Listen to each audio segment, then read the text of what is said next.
final es simplemente un tejido humano que tiene puntos rojos y algunos menos rojos, en donde esos puntos rojos es la célula que está con problemas, y que es el cáncer. Y el cáncer que empieza a invadir el tejido y mata el tejido, ¿verdad? ¿Qué es lo que sucede aquí? Que en un simple tejido hay una lucha encarnizada de las cuestiones de las células positivas contra las negativas.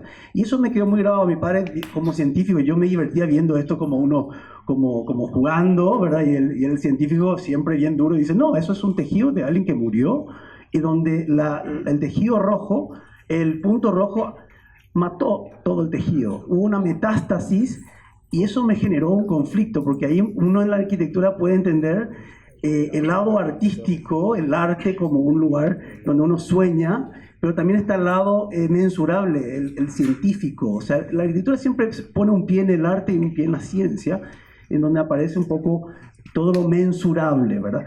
Pero también lo inconmensurable es súper interesante. Ese equilibrio es donde nosotros nadamos, nos movemos como es el deseo, ¿verdad? En ese mismo contexto, uno puede hacer una analogía de la escala. De un tejido, de una piel, uno pasa a un territorio, a una ciudad.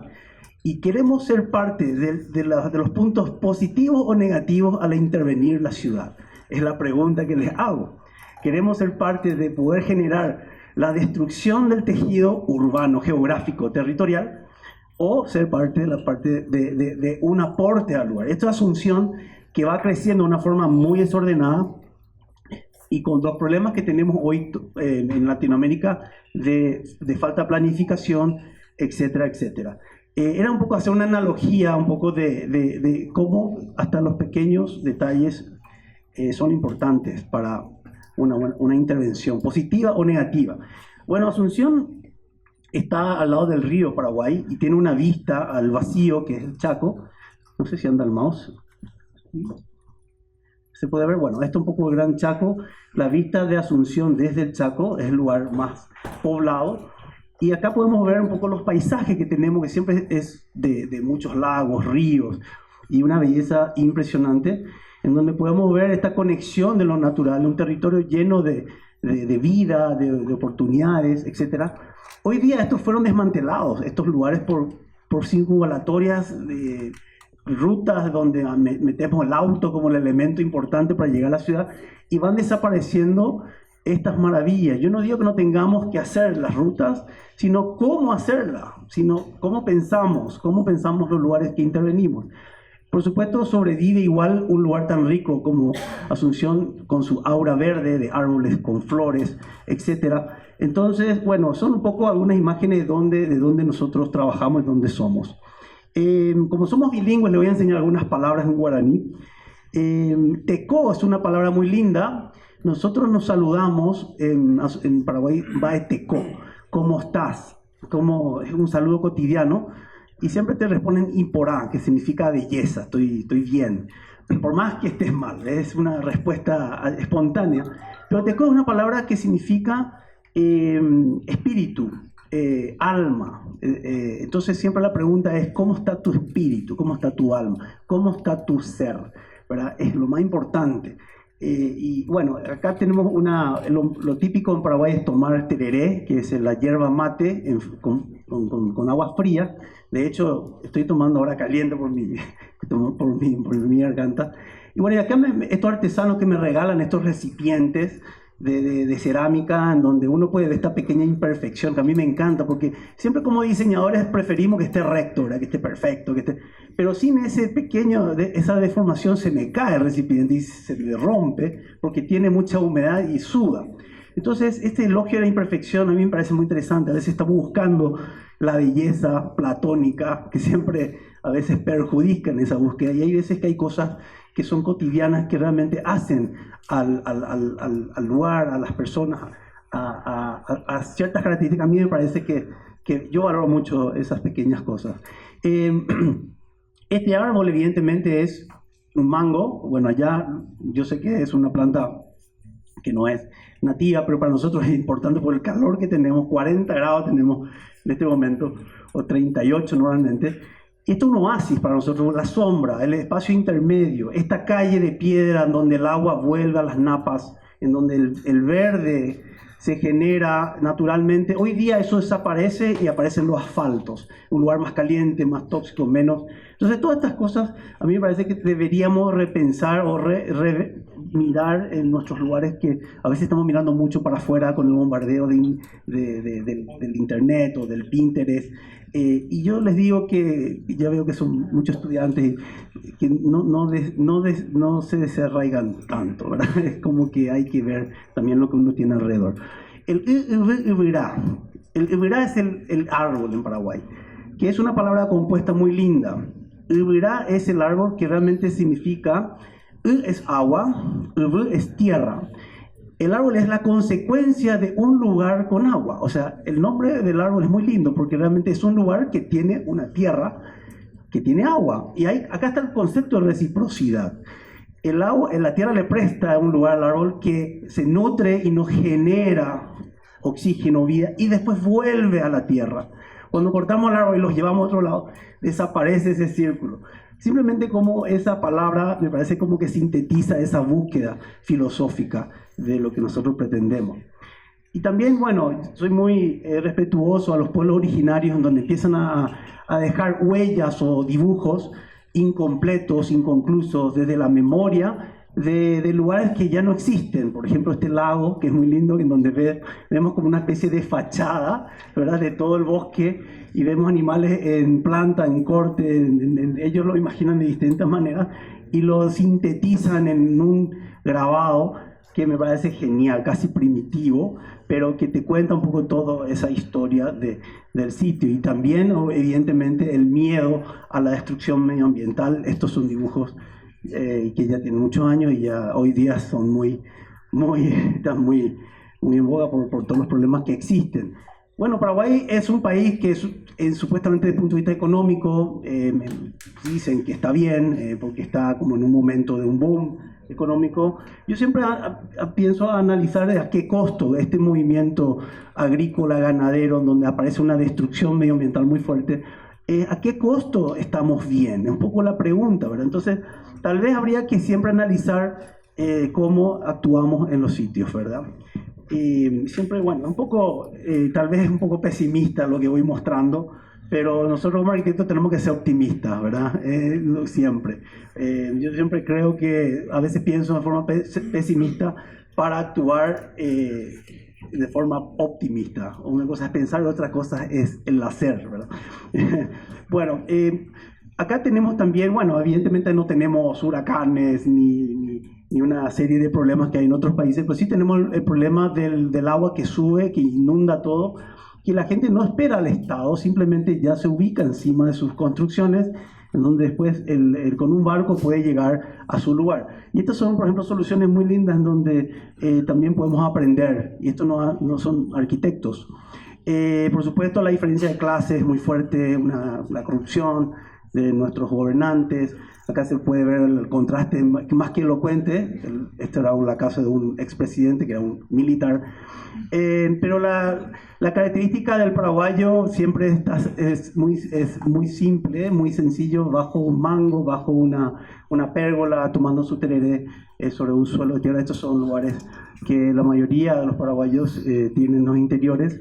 Y también cito, para terminar la parte de la introducción de este paseo por Paraguay, también los pueblos originarios, los ayoreos que están en el norte, en un lugar árido cerca de Bolivia, donde prácticamente es inhóspito vivir ahí, y cómo ellos tienen ciertas nociones de cómo habitar un territorio de una forma inteligente, utilizando lo que tienen a su disposición, usando la naturaleza para generar refugio fresco, la tierra que está como van cerrando estas juntas de troncos, con un poco de cactus. Hay muchos cactus que tienen una savia y generan como un lodo.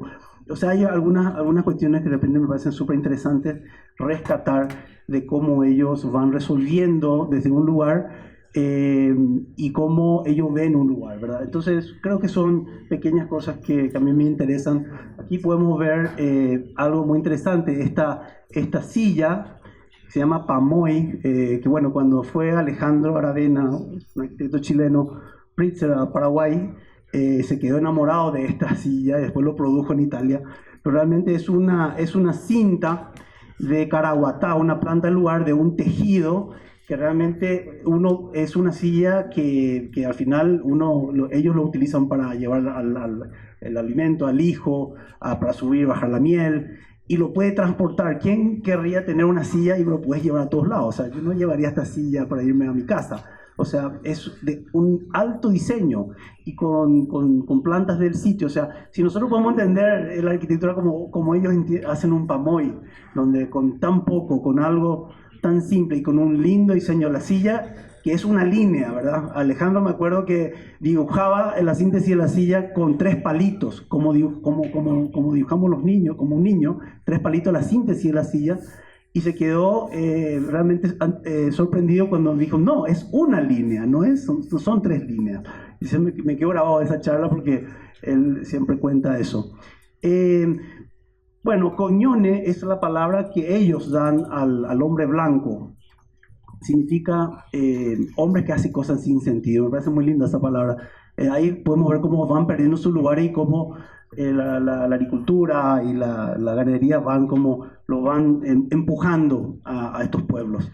Bueno, por supuesto la visita de Le Corbusier, también mirando un poco algo externo. A veces es interesante cuando viene alguien de afuera y te dice que tenés interesante en tu lugar o en tu país.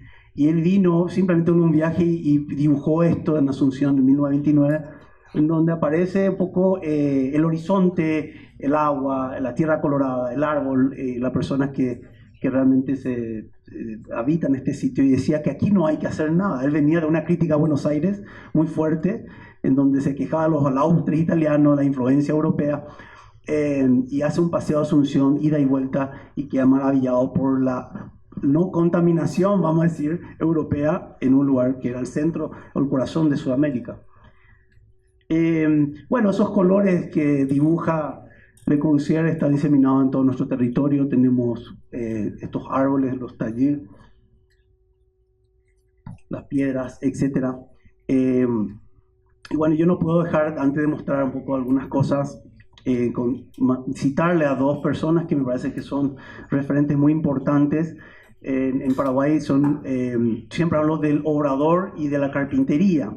El obrador es el estudio de Solano Benítez, en donde aquí yo descubrí una cantidad de los mayores experimentos de exploración en arquitectura que se hicieron, que yo vi en mi vida, en donde aparece también esta idea de la prueba del error, de la creatividad, de usar lo que uno tiene con poco dinero o explorando las capacidades del material.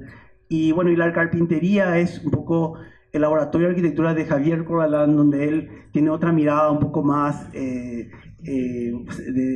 carpintero, del detalle, de cómo se ensamblan, pero con una visión tal vez más estética, un poco más pensada. Solano realmente sus espacios son como consecuencia de todas sus investigaciones, y es como que desde lo desconocido le gusta indagar en lo desconocido, y Javier es lo contrario, que desde lo conocido lo vuelve desconocido. Son como el yin y el yang para mí, que tengo el honor de ser muy amigo de ellos, y estos lugares son fantásticos, en donde uno puede ver una cantidad de inventos y de exploraciones que son impresionantes. Siempre le hago un homenaje a ellos, que son grandes arquitectos de Paraguay, y creo que valdría la pena que lo inviten. Bueno, dentro de este mundo de materiales que a mí me interesa, porque tenemos los paraguayos grandes maestros constructores de ladrillos, de piedra, son grandes maestros, y bueno, me gusta esa relación con la gente. Soy padrino de los hijos de mis maestros, nosotros construimos nuestros trabajos, entonces siempre estamos como en el ida y vuelta con ellos. Y bueno, y todos estos materiales, estas texturas, esta luz, estos materiales que están como diseminados en el territorio, creo que nosotros siempre estamos como explorando desde pequeñas cosas que pueden ser un suelo, una pieza para el agua, un lavabo, una bacha, en donde aparece esta posibilidad de usar el material que tiene vida propia, ¿verdad? Evidentemente esto al mojarse cambia de color, tiene peso, geometría. También empezamos a explorar con otros diseños. Y bueno, ese dominio del material, de sus características, ellos te van enseñando dónde se puede romper. Si uno agarra un mazo y rompe una piedra, te puedes romper la mano, pero ellos te dicen dónde romperlo. El carpintero que te enseña dónde los nudos están, no pongas un clavo. O sea, esa ida y vuelta, yo les recomiendo siempre que vayan a indagar sobre cómo ellos manejan y ese conocimiento hace que podamos diseñar con mucho más propiedad, ¿verdad? Bueno, evidentemente, acá siempre muestro esta imagen que realmente eran como pequeñas paredes con rajas que necesitamos ventilación y luz, pero cuando terminamos estaba como medio inclinado y el maestro decía, no, pero en la próxima te hacemos mejor. Además, es demasiado bonito, queda feo. Cuando es muy perfecto, es como que nos volvemos como histéricos. Y lo dejamos así, ¿verdad? Es como que esa imperfección es, que es una riqueza un poco de ciertas cosas que me parecen, a mí me encantan cuando no están todo tan perfecto.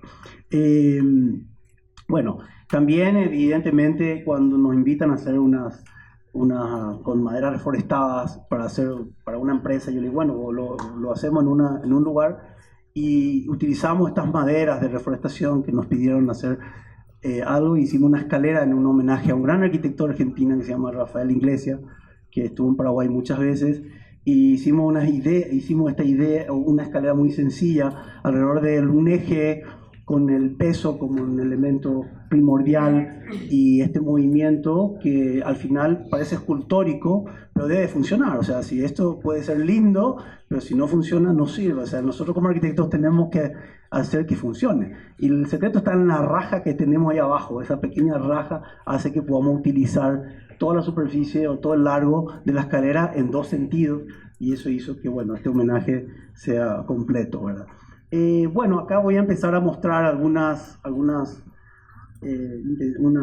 obras o algunos trabajos que hemos hecho. Esto ya tiene bastante años, no mis primeros proyectos, que aquí es donde entendí un poco, teníamos este encargo de una vivienda con la vista del lago Ipacaraí, un lago muy lindo en Paraguay, en donde no quería, yo veía lo que hacían muchos, en donde se apropiaban un poco de las vistas y uno tenía que eludir a una vivienda para ver un poco eso, y la gente que vivía ahí no podía ver el lago, que es muy lindo, en una calle, y me pareció que era interesante tal vez que podamos semi-enterrarnos para tener ese respeto hacia las personas que están caminando. O sea, ahí aprendí un poco, aparte de utilizar lo que teníamos en el sitio, es que todo hecho privado es público siempre. No es que uno simplemente le tiene que hacer feliz a su cliente, sino lo que nosotros hacemos en un lugar afecta a los demás. Entonces, bueno, esta idea de encontrar el material y, bueno, generar un poco con ese material, ese refugio, con un elemento, un muro, que con ese concepto del pamoy era al mismo tiempo estructura, al mismo tiempo era un muro de contención, al mismo tiempo era un muro que realmente siempre estaba frío, ¿no? En sombra, y era como un aire acondicionado, y generamos esta vivienda muy, muy ventilada, que bueno, fue uno de mis primeros trabajos, que evidentemente existe una destrucción en un sitio. A mí siempre me preocupa cómo impactamos en un lugar, y soñamos como redimirnos, ¿verdad?, en ese sitio, con el hecho arquitectónico, por lo menos esa es la intención, no siempre se logra eso. Bueno, aquí podemos ver los materiales que tenemos, que lo usamos de una forma, vamos a decir, hasta salvaje, en donde todo lo que los maestros del lugar podían regalarnos, nosotros íbamos explorando, y bueno, esta conexión interior, exterior, estas galerías, uno puede ver que uno puede sentir la vista del lago sin interrumpir un poco lo que ve la gente desde arriba. Bueno, a este muro que también es asiento y bueno, con pocos materiales generamos esta especie de estructura, un techo verde que genera un poco una inercia térmica y genera también la posibilidad de volver a poner la tierra en el mismo sitio, no tener que llevarlo a otro lado. Y bueno, esto fue como mi primera obra en donde empezamos a aprender, tal vez muy diseñada por ese momento de recién recibirnos y bueno, pero bueno, un poco como experiencia.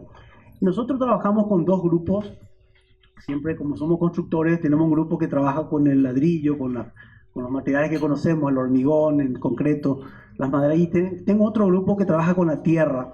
Y al mismo tiempo nosotros íbamos aprendiendo esa técnica de la tierra cuando estábamos haciendo estas construcciones. Entonces esto que voy mostrando es como medio cronológico y iban trabajando estos dos grupos en forma paralela. En este caso, bueno, esto es una casa de un pescador donde un amigo siempre había un árbol en el lote, en el solar, y bueno, ahí siempre hacíamos el pescado, qué sé yo.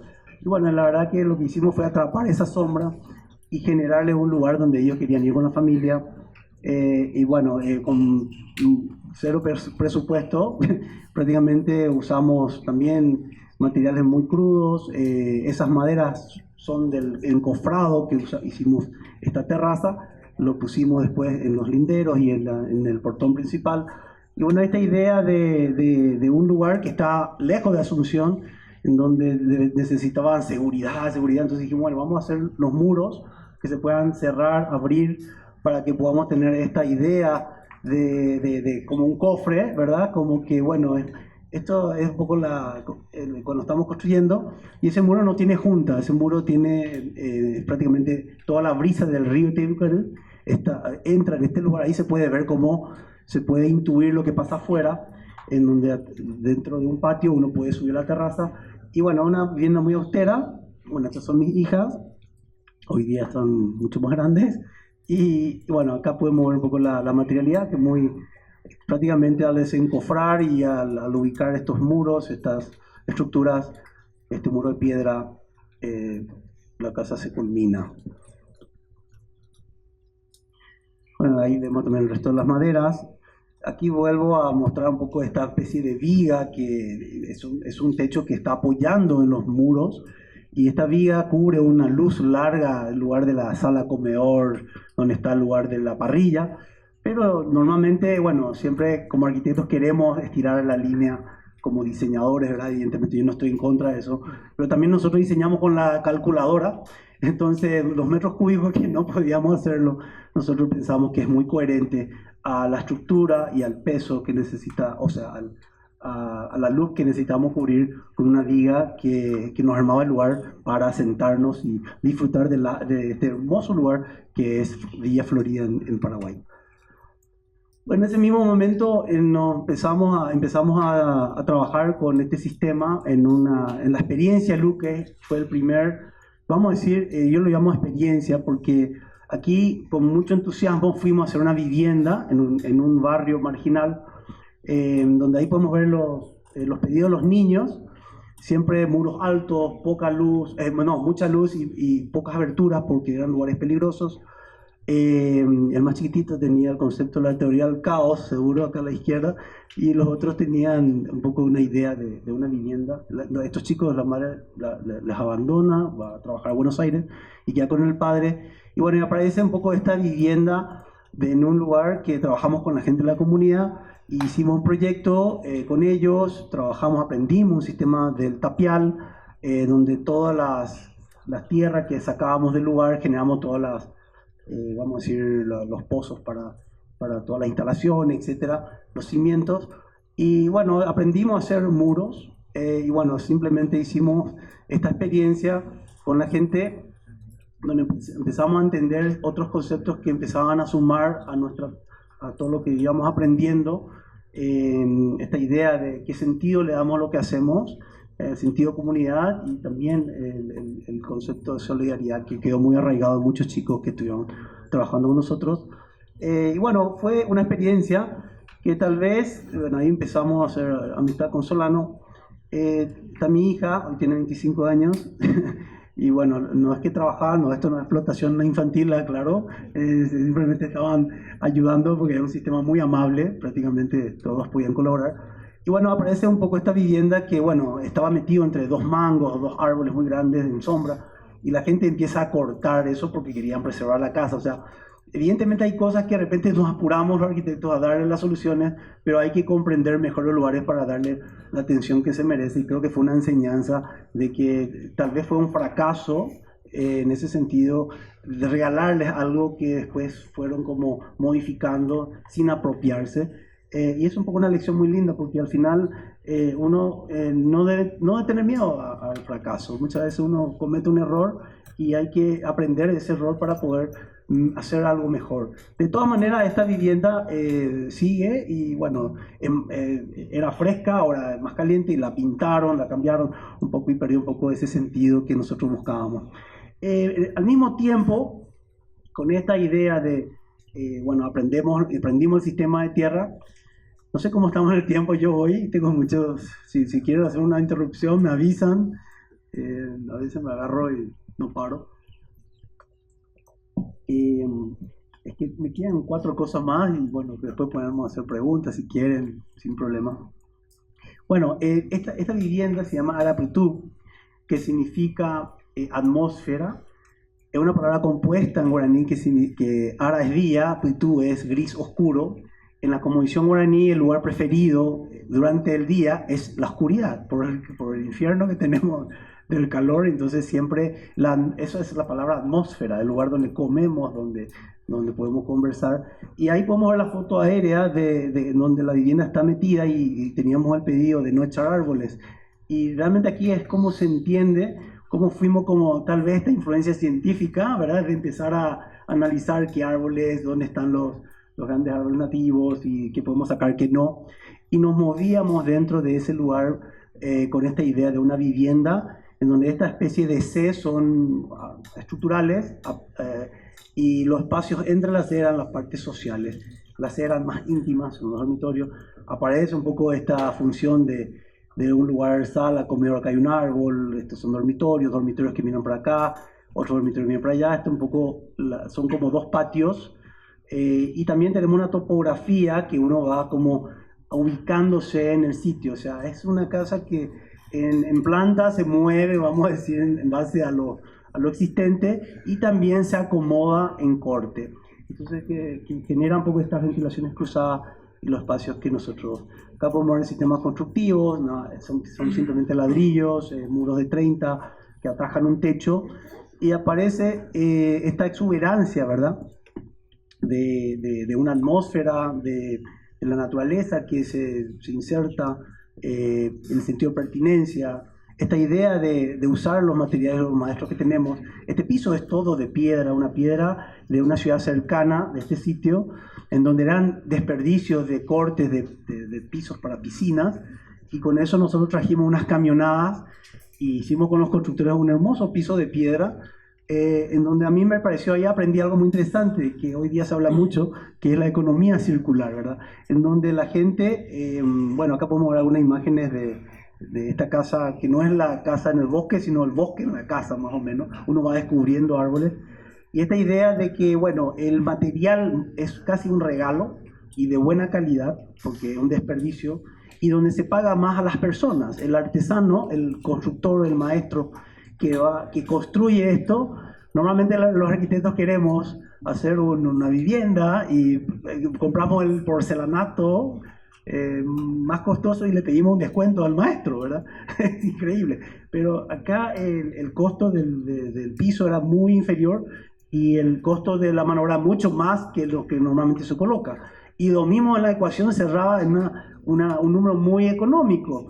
Y eso hacía que la gente podía estar en sus lugares y no tener que salir de sus pueblos para poder de repente, cuando trabajamos con la piedra, ese tipo de cosas a mí me parecen muy interesantes. Cuando aparece, entonces es como que hay un vínculo del interior con el exterior. Todas las maderas y la estructura son de quebracho, del otro lado del río, ahí cerca, y los restos nosotros usamos como banco, armamos unas barras. No me considero un diseñador de muebles ni de nada, pero siempre utilizo lo que... Imagínense que en este caso sobró una puerta y se convirtió en mesa.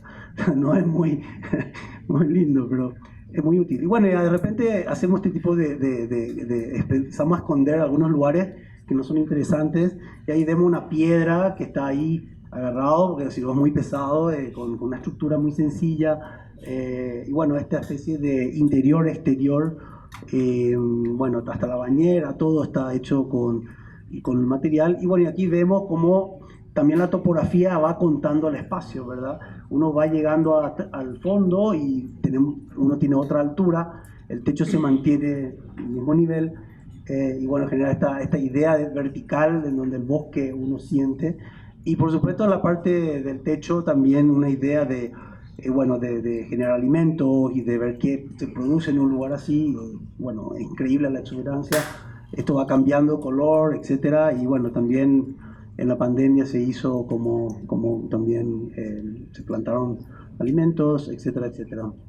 Esto es como está ahora, y esto fue cuando estaba en una construcción.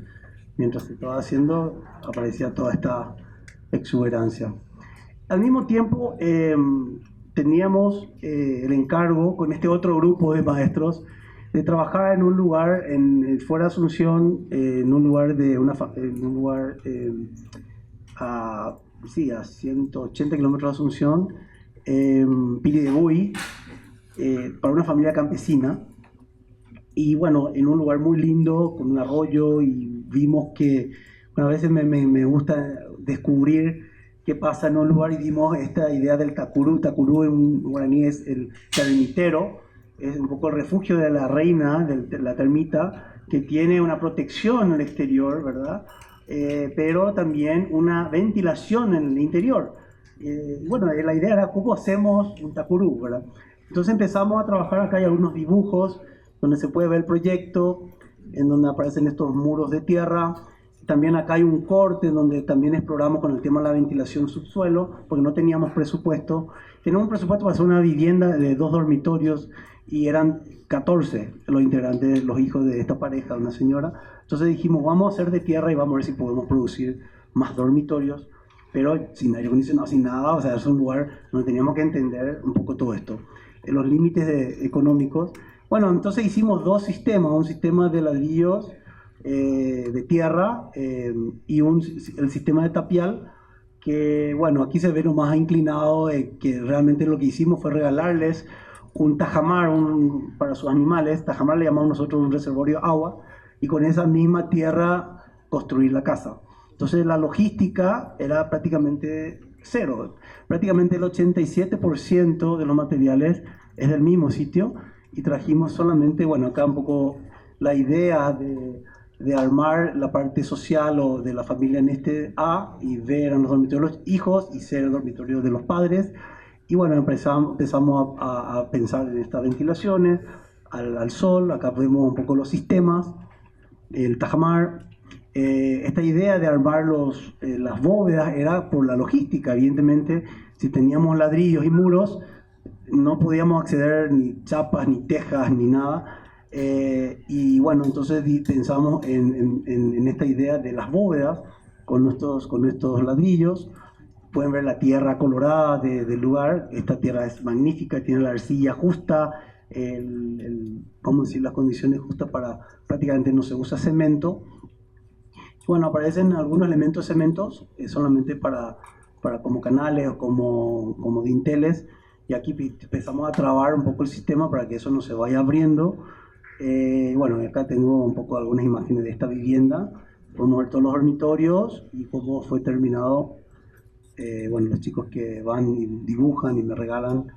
Acá podemos ver el sistema de ventilación, subsuelo. Bueno, se puede ver que la vivienda, uno ingresa a una especie de patio donde hay árboles. De ahí absorbemos el aire más fresco, y eso se va como una serpentina y va saliendo. Si tenemos 40 grados, bajo los árboles por lo menos 3 grados menos, y después eso va como entrando con una diferencia de 10 grados. Entonces prácticamente sin aire acondicionado teníamos los lugares más frescos. Acá los dormitorios de la familia. Acá podemos ver las serpentinas que tenemos, son todos callos cerámicos para que eso pueda absorber el fresco a 2 metros en cualquier lado. Siempre la temperatura se mantiene estable, entonces el aire caliente se transforma. Y bueno, también dijimos, vamos a tratar con las aguas, que tenemos un arroyo, teníamos unos pisos de piedra en la zona. Y bueno, aparece esta vivienda bastante austera, casi románica, ¿verdad? Donde la penumbra es un poco esta especie de atmósfera necesaria para un clima como el nuestro. Y el bajo impacto, esta penumbra. Bueno, aquí aparece la economía circular también como un elemento. Esa luz filtrada necesaria, etcétera, etcétera. Bueno, y después ellos van habitando, la gente.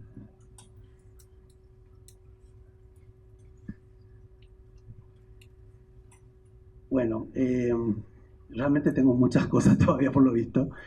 Creo que tengo 3 trabajos más o 4. ¿Aguantan? ¿Cómo estamos en tiempo, profesor? ¿Estamos bien? Me dicen, pues vamos a cortar porque a veces se hace largo.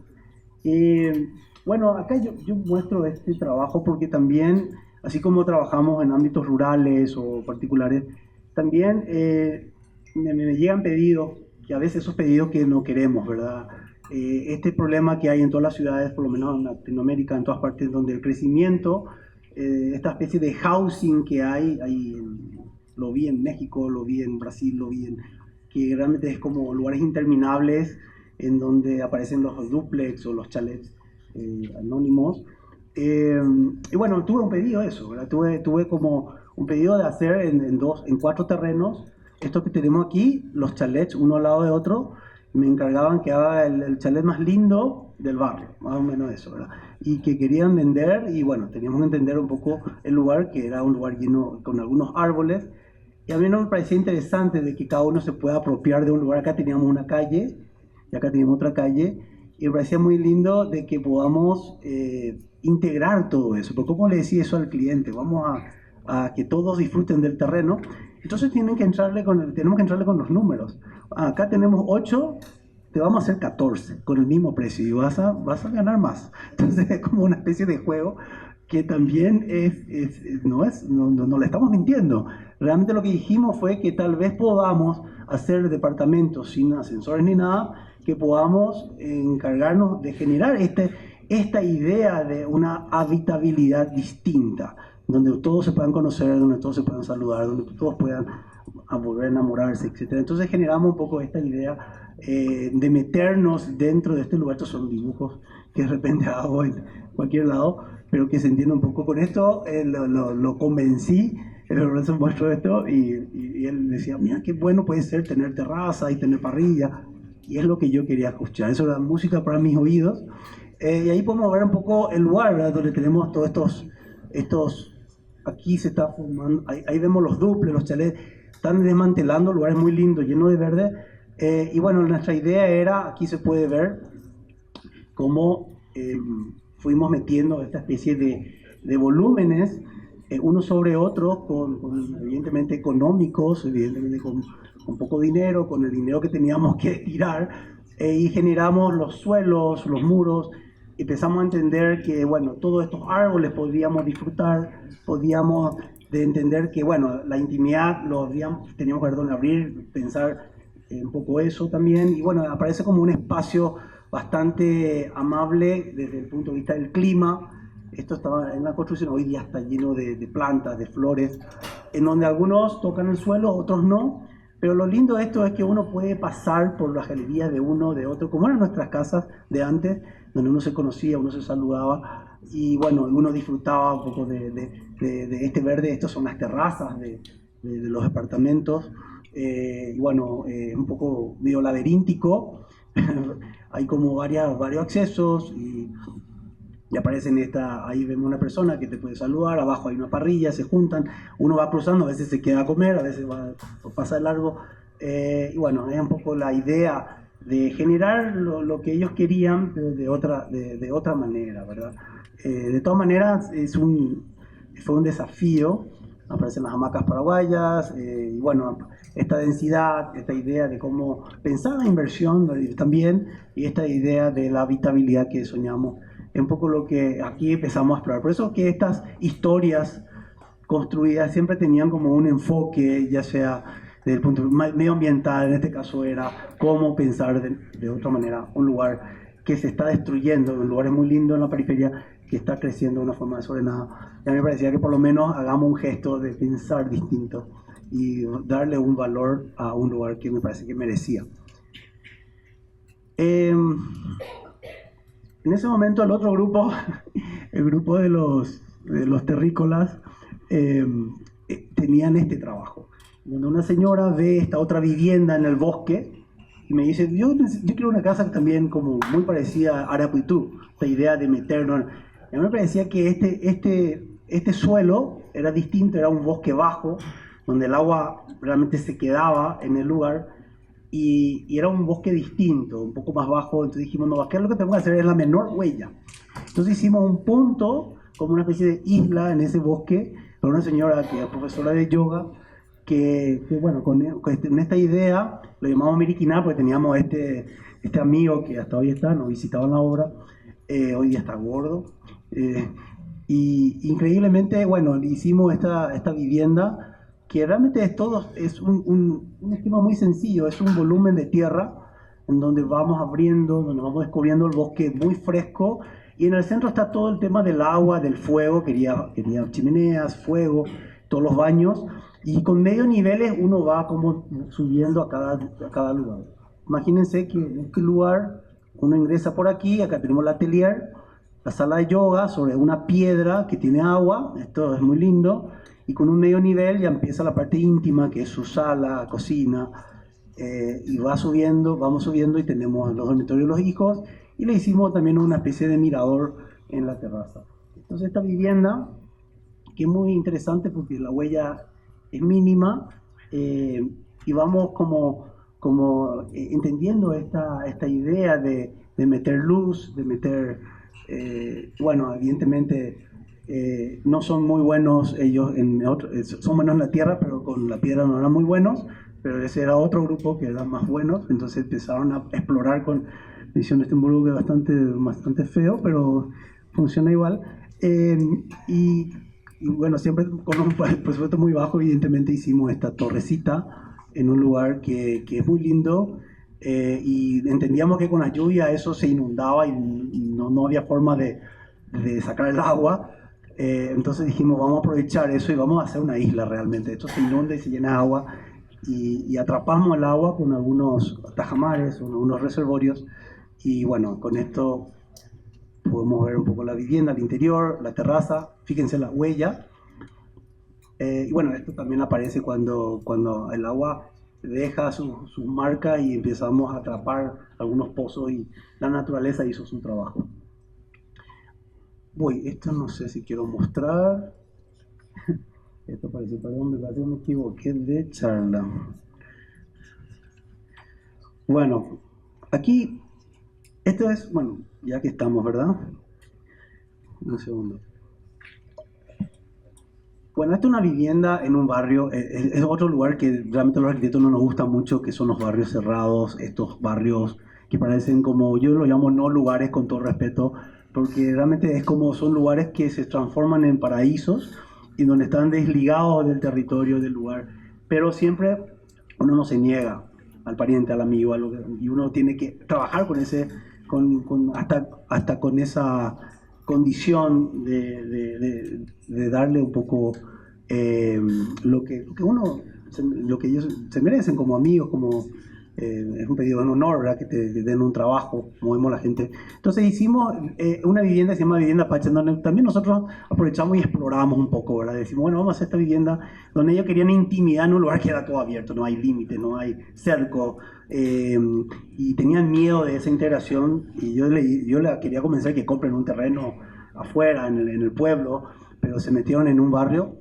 Y bueno, entonces teníamos un terreno así, sin nada, ¿verdad? Con una pequeña pendiente, y lo que hicimos fue un sistema bidireccional, de ladrillos, y metimos todos sus dormitorios en un semisubsuelo para que ellos tengan la intimidad.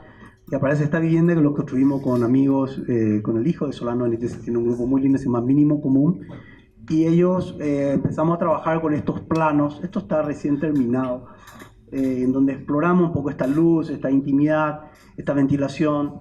Por supuesto teníamos aquí más presupuesto, entonces dijimos, bueno, vamos a hacer 2 muros inclinados, metimos una luz muy linda, y ahí vemos como esa imperfección que me encanta, ¿verdad? Porque esto nosotros pedimos que sea perfecto y salió así. Y a mí me pareció que estaba bueno, ¿verdad? Como que es muy humano ver con la luz a una cierta hora, el trabajo del artesano, ¿verdad? Y eso, por supuesto, tenemos que contarles al cliente. Nos pueden decir, cambia todo, hacer de nuevo, o también tenemos que convencerles de que hay una poesía siempre con la luz cuando hay este tipo de situaciones. Entonces, bueno, la vivienda es una especie de frame house en un barrio. Ahí vemos abajo está el dormitorio, es importante, aparece abajo la cocina, medio nivel, etcétera, etcétera, la pileta, el espacio, la luz, una puerta vertical. Y bueno, esta es una vivienda que es nuevita. A mí me asusta un poco porque me duele decirlo, pero me parece muy arrogante, ¿verdad?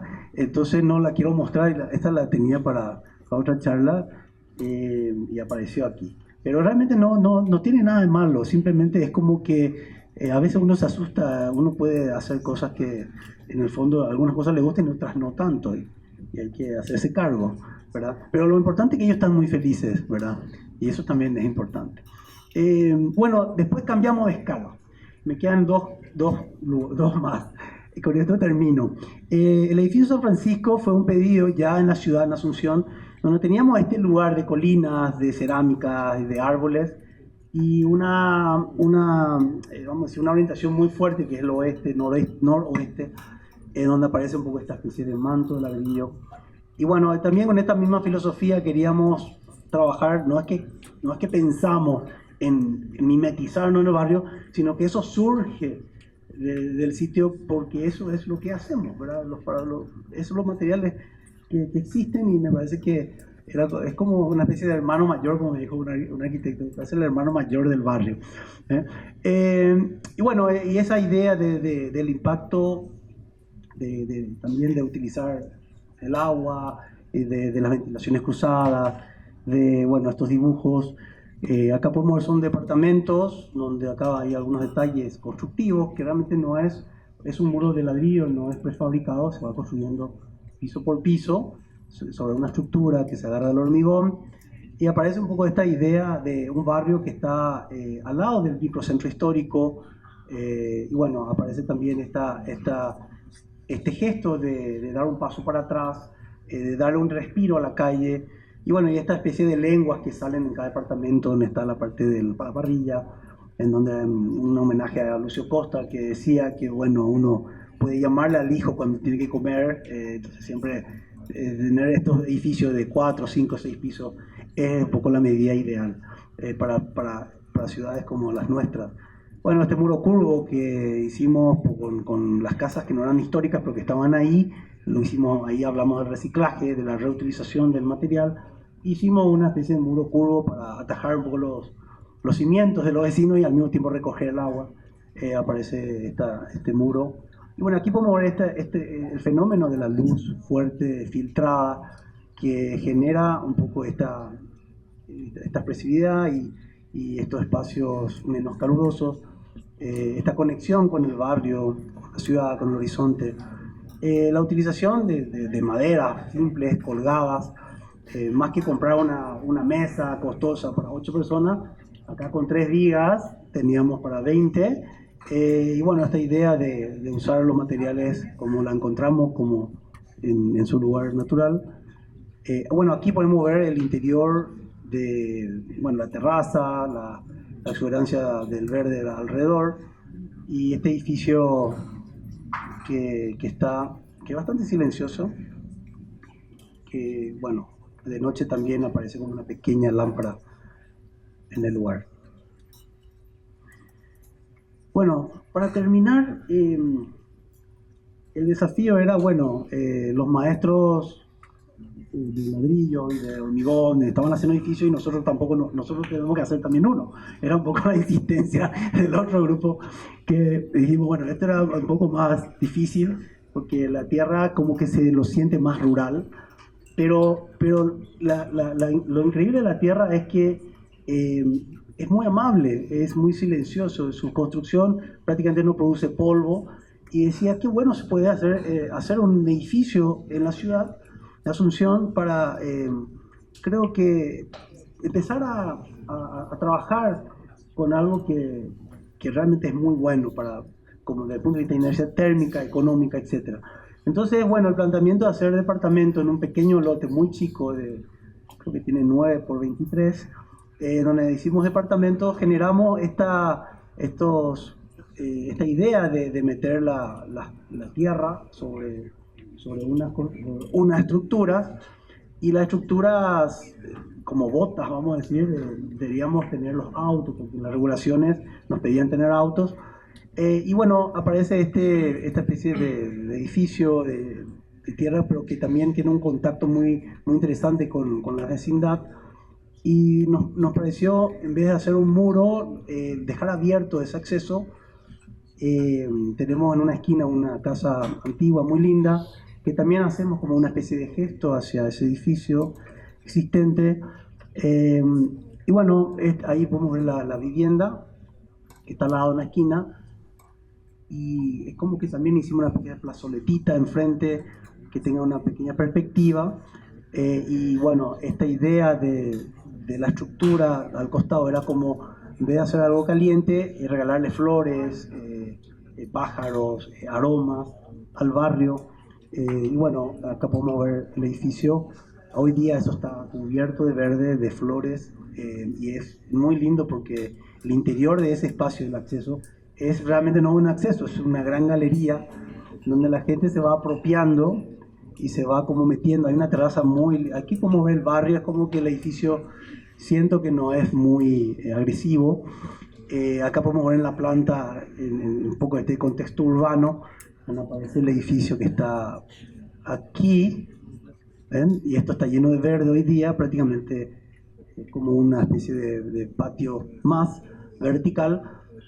Bueno, Asunción, acá hay un parque público, el río Paraguay, el Chaco, el centro histórico, y bueno, este barrio que se está transformando, se llama Valois.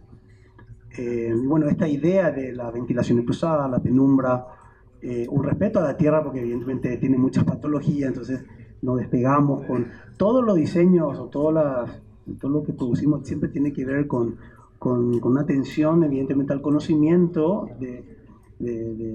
vamos a decir, de los materiales, y bueno, estas intenciones de que también haya ventilaciones. Bueno, lo lindo es que todos los vecinos aquí se hablan, se conocen, se saludan, se prestan cosas, ahí aparecen las hamacas, realmente usan mucho.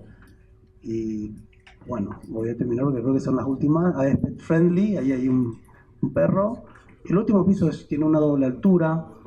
Bueno, acá hay algunos lugares que pidieron cerrar, entonces cerramos, etcétera, etcétera. Bueno, aquí me gusta mucho estos apartamentos chiquititos que la gente como que va metiendo su vida, y eso es lo que meten más plantas y gatos.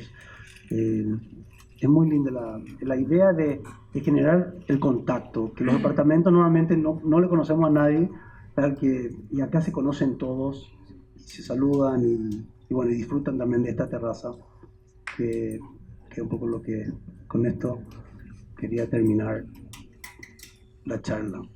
Bueno, esto es un video, pero no voy a mostrar porque es largo. Y con esto termino. Discúlpenme porque me fui un poco con el tiempo. Muchísimas gracias por la atención, y si quieren alguna pregunta estoy para lo que quieran.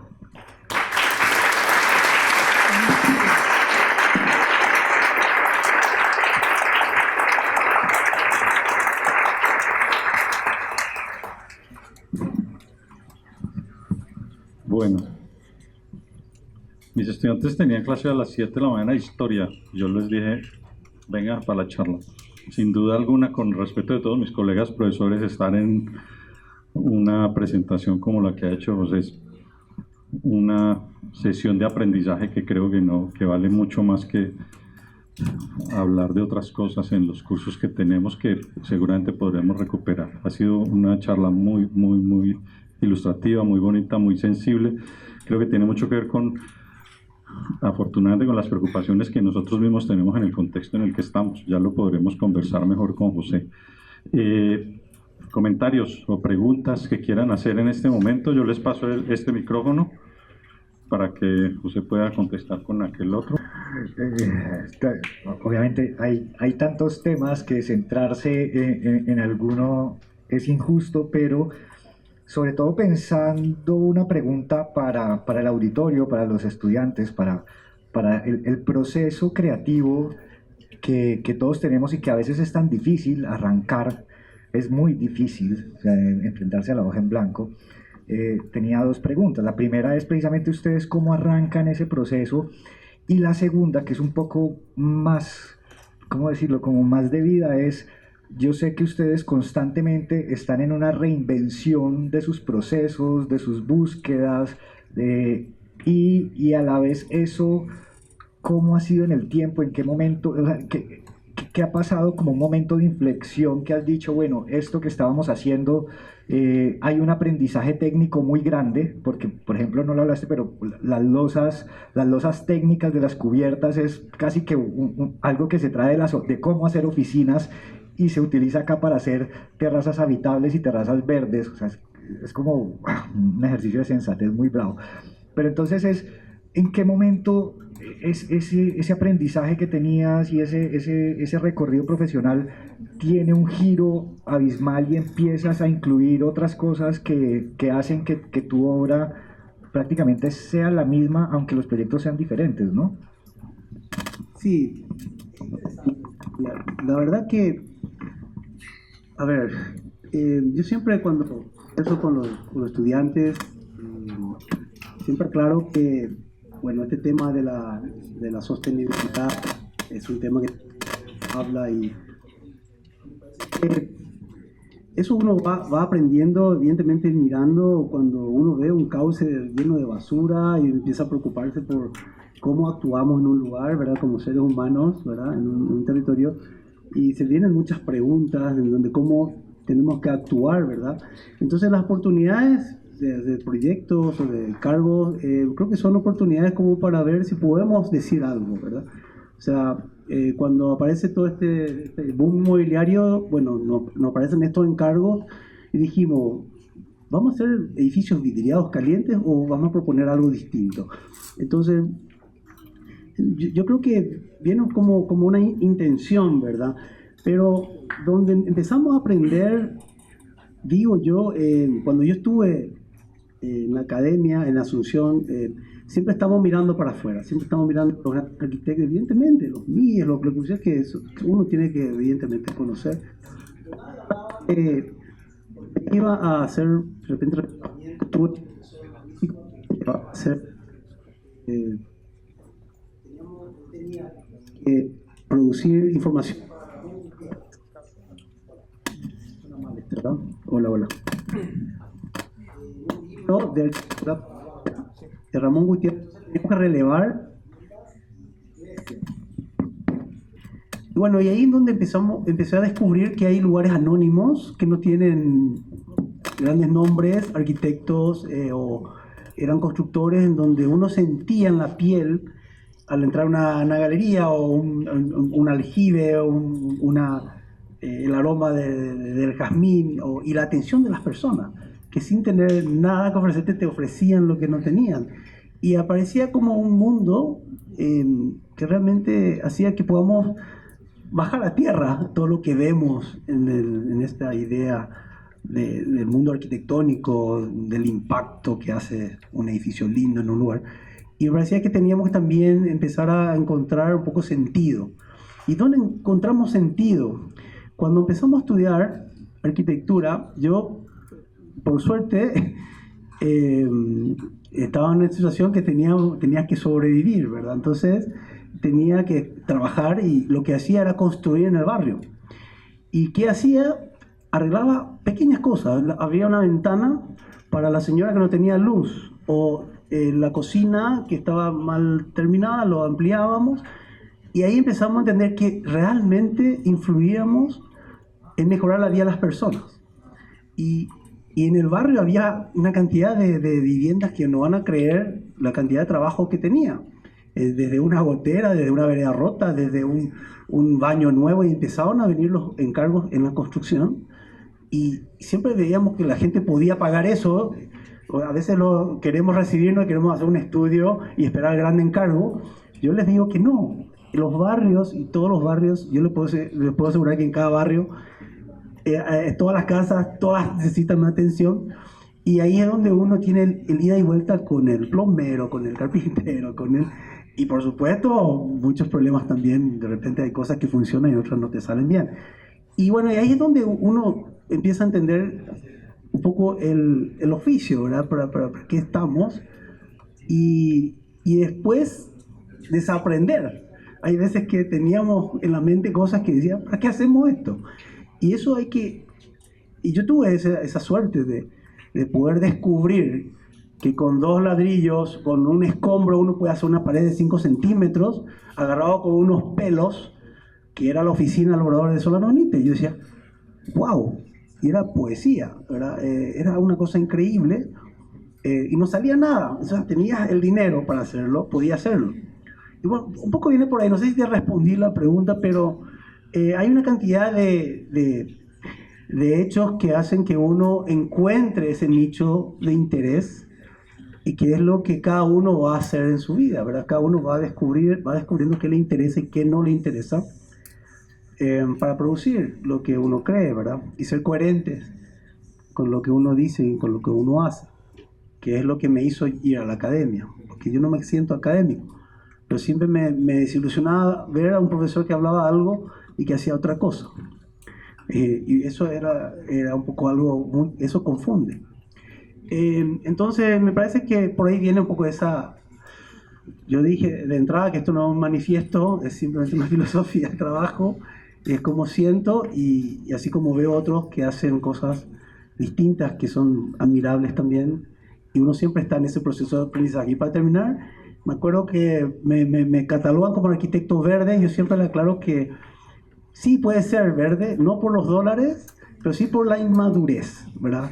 Me siento inmaduro, ¿verdad? Siempre la manzana nunca si se pone colorada es que me tengo que retirar. Siempre está verde, estamos siempre curiosos y aprendiendo de los procesos y de lo que yo pueda hoy descubrir con Salvador con quien me pueda enseñar algo. Y eso es lo que yo les recomiendo, estén atentos y disfruten de algo tan lindo como es la arquitectura, ¿verdad? Hola, muchas gracias por la charla, ha sido súper interesante. Hay una pregunta que siempre me hago es, está bien, uno hace la obra, pero ¿qué pasa con el paso del tiempo? De ser esa permanencia de la obra en cuanto a todos los temas de humedad, de filtración, de la misma vejez de los materiales. ¿Cómo se plantea esa durabilidad de la obra para que se conserve? Además, pues del hecho que el humano pues lo va a transformar. Pero digamos que uno se encuentra después de un tiempo de que muchas de estas obras tienen demasiadas patologías para poder resolver. ¿Cómo lo hacen ustedes? Es decir, ¿ustedes también están insertando ese tema ancestral de la impermeabilización o cómo lo hacen para que se garantice esa durabilidad? Bueno, es un tema muy interesante porque por eso hablo de filosofía de trabajo. Yo no digo que estoy en contra de la tecnología y de los nuevos productos, sino que pienso que hay maneras de trabajar que pueden ser un aporte como la tierra para personas que no dispongan el dinero para comprar un doble, triple vidrio anti-UV o un sistema de techos solares, etcétera. O sea, hay una tecnología verde, ¿verdad? Pero también hay una construcción tradicional que también con el tiempo es como la pasta de la nona, ¿verdad? Vamos a decir, ¿verdad? Que siempre se perduró por mucho tiempo y que deberíamos nosotros, si vamos a hacer algo nuevo, que la vara esté bien alta, que evidentemente la pasta de la nona no era mala, era la mejor, y entonces a partir de ahí uno tiene que resolver los problemas. Yo creo que cuando uno construye, tiene que tener, evidentemente no tiene que tener goteras, evidentemente no tiene que tener problemas de humedad, uno tiene que prestar atención donde uno vive. Pero también yo no estoy en contra del envejecimiento de los materiales. A mí me parece que es muy digno cuando se envejecen. A mí me parece muy digno cuando... Por eso ya es una postura, ¿verdad? O sea, nos vamos a Florencia y nos maravillamos con todos los pisos de mármol. Son viejos, están ahí, de todo el mundo. Son de Egipto, de no sé dónde. pero en nuestra casa queremos poner porcelanato, no creemos nuestras piedras, ¿verdad? O sea, yo creo que tenemos que probar también lo que tenemos, que podemos hacer que brillen como brilla en Florencia por el paso del tiempo. Y bueno, por lo menos en mi caso, estas viviendas en los interiores, yo siempre soy un poco más, ¿cómo se puede decir? No quiero que evidentemente tenga pocoteras ni problemas, ¿verdad? En el exterior no me desagrada. Es como que uno va afuera y parece que está metido en el bosque, pero en el interior evidentemente enceramos el piso, limpiamos todo. O sea, uno no puede estar con el hongo en la garganta. O sea, evidentemente tenemos que, para eso construimos, ¿verdad? Pero sí es una... es para charlarlo con más tiempo, ¿verdad? Porque claro que no estoy en contra de la tecnología, pero siempre creo que cuando hablamos de arquitectura de verde o de sostenible, siento que siempre es de bajo presupuesto. O si no, no alcanza a la gente. Solamente un sector puede contratar a ese tipo de arquitectos bioclimáticos, etcétera. Me acuerdo de una charla de Soto de Moura en Italia, en Venecia. Él decía que solamente los suizos pueden ser ecológicos, porque tienen dinero para poder hacerlo. Pero yo disiento con eso, porque tenemos una cantidad de información en nuestros lugares, como los ayoreos, que nos cuentan que se puede hacer algo con poco dinero. Y les puedo asegurar que esos lugares de los ayoreos son frescos. ¿Tendrán goteras? Tendrán goteras. Pero ahí está la solución. Tenés el barro y la tierra y lo resolvés nuevamente. Es una manera económica de poder resolver el problema. Yo te puedo asegurar que en lugares donde hay muchas necesidades, lo que menos importa es una gotera. Es simplemente tener un techo, un piso, unos muros que pueda estar un buen refugio para tu familia. Y hay maneras en donde se pueden hacer, no con mucho dinero. Es lo que yo creo, ¿verdad? No digo que eso sea una ley, ¿verdad? Buenos días, arquitecto. Tenía una pregunta. Con el tiempo me he cuestionado un poco la palabra creatividad, ¿sí? En el sentido de que algunos estudiantes pues ven como la creatividad como la meta pues para llegar a ella a partir de los proyectos arquitectónicos, pero yo veo acá como un enfoque muy técnico también, muy técnico, que devela como cierta poética y ciertas atmósferas, ¿no? Muy sensibles y muy particulares.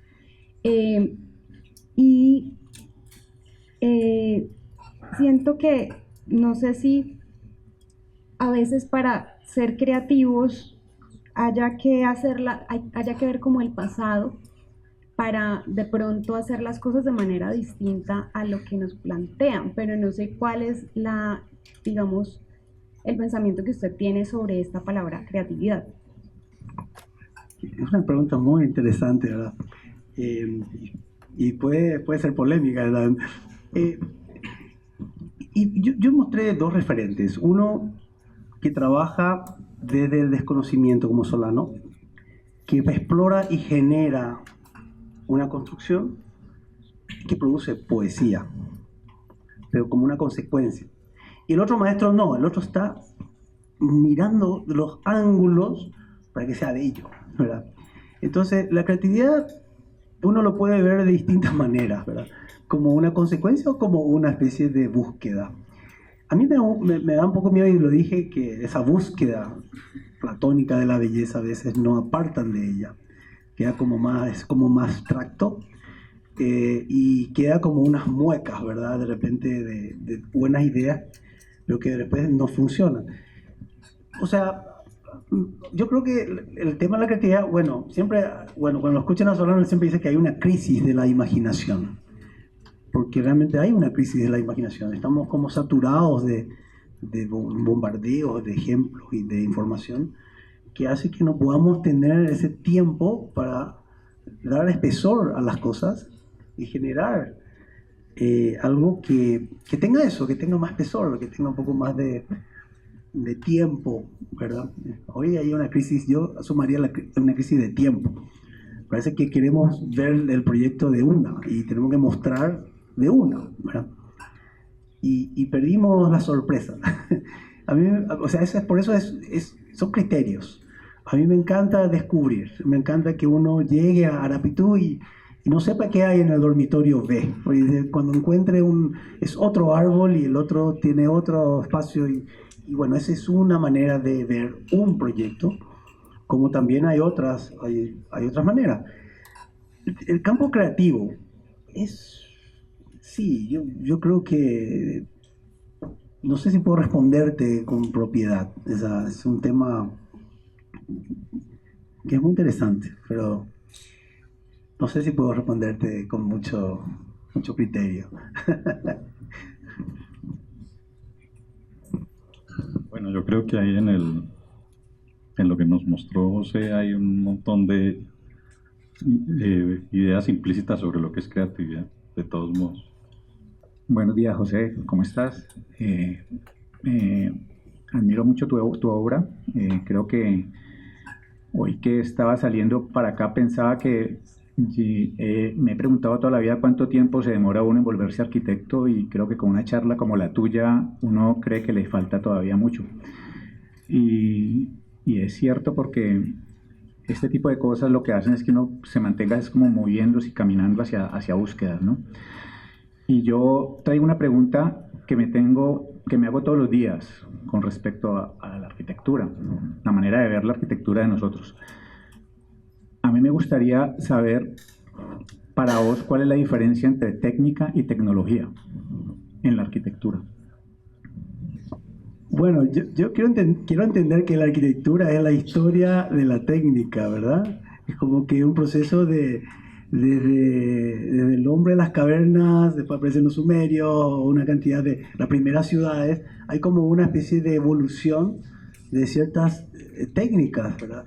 Pero bueno, sinceramente no sé, sinceramente puedo estar equivocado, porque habría que estudiar bien las palabras, los significados bien, porque tecnología lo siento como más actual, ¿verdad? Es como que evidentemente esto no es una oda al pasado, siempre tenemos que mirar para el futuro, ¿verdad? Y evidentemente aparece una tecnología nueva que te va a dar herramientas nuevas, porque al final lo que tenemos que es seguir investigando, ¿verdad?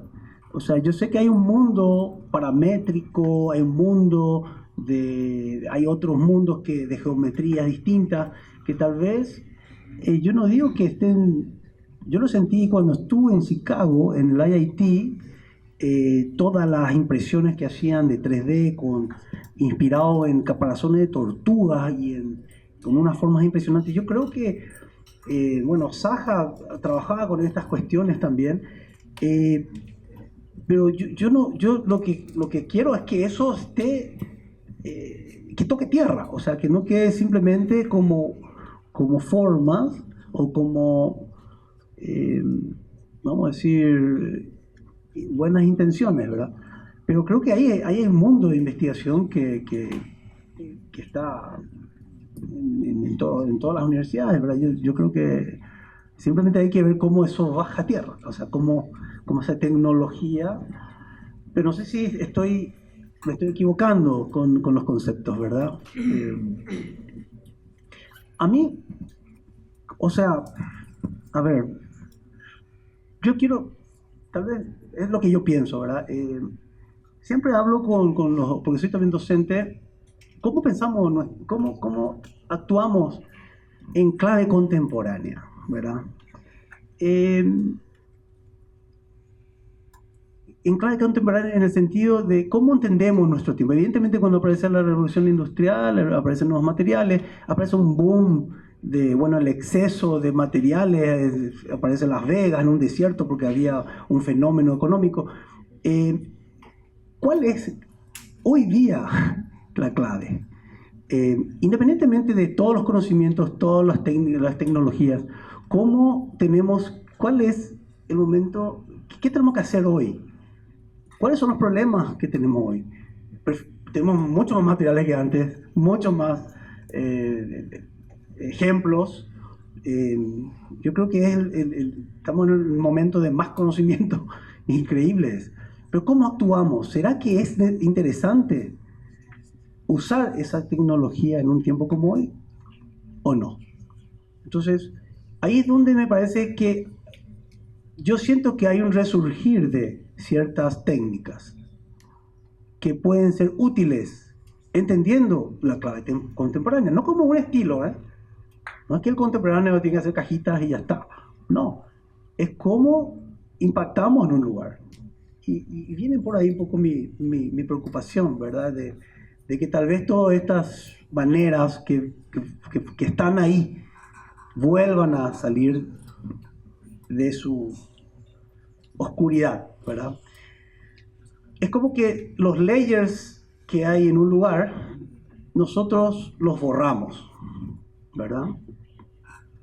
Y creo que hay que trabajar sobre layers, con mucho cuidado, ¿verdad? Es un poco en este tiempo, ¿verdad? No sé si te puedo responder, pero bueno. Hola, José. Muchas gracias por todas las historias que nos has contado. Y retomando el tema de historias, al principio arrancaste diciendo que eran historias construidas. Y en el proceso has contado que construyes lo que diseñas. Entonces, un poco era como, quería saber si en el proceso creativo, un poco también retomando lo que por acá han preguntado, en ese proceso de diseño, hay una idea inicial que en la construcción y al poder construir lo mismo, pues obviamente a uno le pasa cuando construye, hay ajustes de cambios en ese proceso, o sea, de la construcción, o hay un inicio que se va desarrollando simplemente ya pensado, o tienes cambios en ese proceso. Y bueno, la verdad que hay algo que es muy interesante cuando uno empieza a indagar y a trabajar con los maestros, que nosotros construimos nuestros proyectos, es justamente el conocimiento que tienen ellos sobre algo específico, ¿verdad? Y a veces nosotros los arquitectos queremos darle un dibujo creativísimo, un lugar, una cosa muy linda, y normalmente ellos lo miran con ojos de la experiencia y dicen, no, esto no se puede hacer, esto es un fracaso, esto se va a romper, esto no funciona.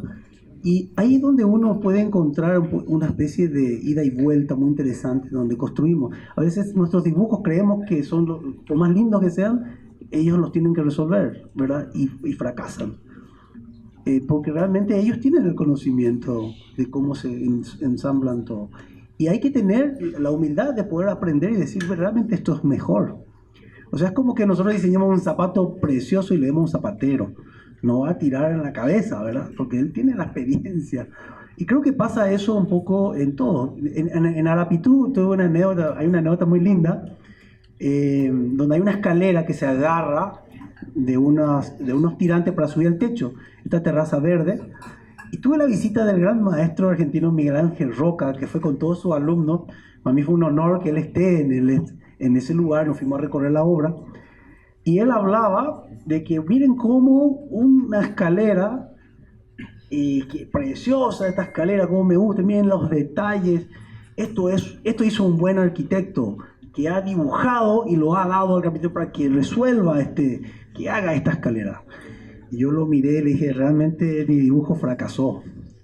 El mío fue espantoso. El mío, realmente, yo hice una escalera que realmente no funcionaba, realmente se caía, se quebraba.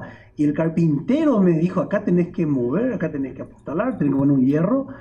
Y quedó una cosa, unos peldaños que vuelan, que no se van a romper. Y los alumnos miraron, estaban todos con el maestro, y el maestro dijo, bueno, eso es un acto de humildad. Entonces, reconocer que realmente fue malo tú, y cambió de tema, pero era muy orgulloso. Entonces, es así, hay veces que podemos equivocar. Por eso que yo siempre recomiendo que cuando más conocimientos tengamos de los lugares, de los materiales, y de las personas, creo que son condimentos para cocinar mejor, ¿verdad? O sea, al final lo que queremos es hacer una buena cocina, ¿verdad? No el McDonald's, sino algo con sabor, algo con tiempo, algo con... No sé si más o menos te respondí de cómo está la creatividad, a veces va por muchos caminos.